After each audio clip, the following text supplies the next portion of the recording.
guys! Nagbi-video lang kami bilang remembrance na si Sefi tonight or today ay 7 years old siya. Ano ngayon? March 2025. Nasa 7 years old siya. Tapos, this coming August, mag-8 na siya. Tapos, napag-usapan namin na pag nag-8 na siya, ang gagawin niya ay ang pinggan, tsaka mop, tsaka linis bahay. yun ang assignment mo na. Pag nag-8 ka na, maghuhugas ka na ng pinggan, maglilinis ng bahay, at magmamop.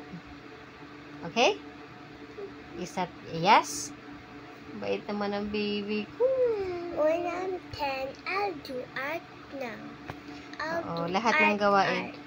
Manahi ka na sa sewing machine. Kaya mo? Bait-bait ang baby ko. Sana forever siyang baby. Pero, ito lang, remembrance lang, na ganyan na baby pa siya. Na 7 years old siya. Bait-bait. Sana, kung pwede lang forever baby ang baby Sefi ko. Kaya lang, syempre, magiging ano na siya, magdadalaga ka na.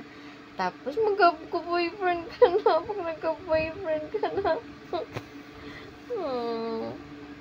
Pag nagka-boyfriend ka na, Alisa. I always be with you. Talaga? Oh, ilang taon ka nga magkaka-boyfriend? 19. Sabi ko sa'yo, 18. Pwede ka na No, 19. Totoo.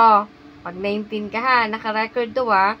Pag ikaw, sa future, pagka wala ka pang 90, tapos may boyfriend ka na, papaluin kita. Pati ang... Just kidding.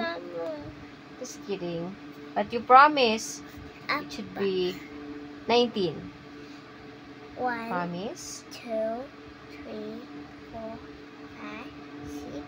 6, 7, 8. Asan si daddy mo? Saan natutulog ang daddy mo? 12, 13. Saan natutulog ang daddy mo? Downstairs. Oo, bantay siya sa tindahan. Lagi siya nasa tindahan niya. Takot siyang mawala yung sigarilyo na tinda niya eh. Kaya doon siya sa salas. Nawala naman magnanakaw eh. Ba't kaya ka magsalita? Ayusin mo magsalita mo. Ayo, baby. Ayusin mo, sabihin mo. Kaya namang magnanakaw, sabihin mo maayos. Dali na. Say it. The right way. Walang magnanakaw eh. Oo. Kaya namang magnanakaw eh. Yung tatay mo masyadong takot sa mawala ng sigarilyo. Bye, guys! Bye! This is just, remembrance nung si Sefi ay 7 years old.